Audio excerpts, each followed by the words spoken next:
নমস্কার বন্ধুরা, আমি মিষ্টি। আমার চ্যানেলের নতুন একটা ভিডিওতে তোমাদের সবাইকেও অনেক ওয়েলকাম জানাচ্ছি। তো বাড়িতে যেদিন মাছ কম থাকে, মানে আমাদের আজকে 3 পিস মাছ ছিল আর কিছুটা ডিম ছিল, তো মাছ আর ডিমের বড়া দিয়ে আজকে একটা ঝোল করব।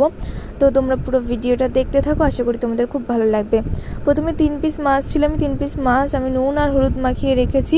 আর মাছের ডিমের বড়া করার জন্য ডিমের ভিতরে আমি কিছুটা পেঁয়াজ কুচি আর লবণ আর হলুদ দিয়ে ভালোভাবে ওটাকে মাখিয়ে নিয়েছি। ডিমে জল থাকলে কিন্তু খুব ভালোভাবে ওটাকে চিপে নিতে হবে। তার এবারে কড়াইতে সামান্য অল্প তেল দিয়ে দিয়েছি, আর এই ডিমগুলো কিন্তু ছাকা তেলে ভাজা যাবে না একদমই। তো ডিমে কিন্তু আমার একটু বেশি জল হয়ে গেছিলো, সেই জন্য এরকম একটু বেশি ছেড়িয়ে যাচ্ছিলো। তো তোমরা সবসময় চাইবে যে একদম কম জল যাতে থাকে, মানে যতটা পারা যায় জলটা চিপে নিতে। আর আমি এখানে এখন ডিমের বড়াগুলো ভেজে নিচ্ছি। এক পিঠ হয়ে গেলে আরেক পিঠ খুব ভালোভাবে ভেজে নিতে হবে। তো বড়াগুলো আমার ভাজা হয়ে গেছে। বড়া ভাজা হয়ে গেলে এবার আরেকটা কড়াইতে আমি কিছুটা বেশি করে তেল দিয়ে দেবো, কারণ মাছগুলো একটু ভালোভাবে ছাকা তেলে ভাজতে হবে।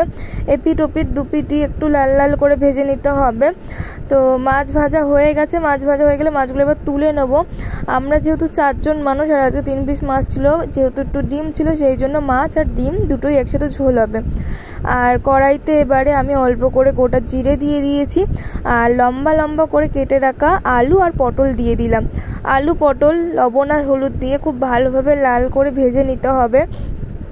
তোমরা চাইলে এই মাছের ঝোলটাতে গোল গোল করে যেমন আলুগুলো কাটে সেইভাবেও কাটতে পারো, কিন্তু আমার মনে হয় এই লম্বা করে আলু কেটে এইভাবে পটল দিয়ে ঝোলটা করলে খুব ভালো হবে। পর আমি একটা পেস্ট করে নিয়েছিলাম, আদা জিরে আর কাঁচা লঙ্কা বাটা দিয়ে আমি এবার আলু ভাজার মধ্যে দিয়ে দিলাম। যখনই আলুটা ভাজা হবে তখনই কিন্তু দিতে হবে। তো তারপর এবারে আমি পরিমাণ মতো লবণ আর হলুদ দিয়ে দিলাম। মশলা দিয়ে ভালোভাবে আলু আর পটলটাকে কষিয়ে নিতে হবে। যখন একদম মাখা মাখা হয়ে আসবে, মানে মশলার কাঁচা গন্ধটা চলে যাবে, তখন এর ভিতরে গরম জল দিয়ে দিতে হবে। গরম জল দিয়ে কিছুক্ষণ নাড়িয়ে চাড়িয়ে আবার ঢাকনা দিয়ে ঢেকে দিতে হবে। তো তারপর ঢাকনা খুলে যখন ঝোলটা ফুটে উঠবে, লবণ হলুদ বা ঝাল যদি লাগে পরিমাণ মতো আবার অল্প করে দিয়ে দিতে হবে।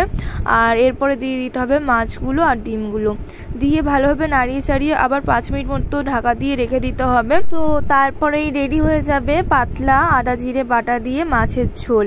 তোমরা কিন্তু এই গরমে এইভাবে মাছের ঝোল রান্না করে খেতে পারো, খুবই সুন্দর লাগবে। তেল মশলা বাদে যে এরকম পাতলা ঝোল এত সুন্দর টেস্ট হয়, এভাবে না করে খেয়ে দেখলে বুঝতে পারবে না। আজকের ভিডিওটা ভালো লাগলে একটা লাইক কমেন্ট শেয়ার করে দেবে। যারা নতুন আছে তারা চ্যানেলটা সাবস্ক্রাইব করে দেবে।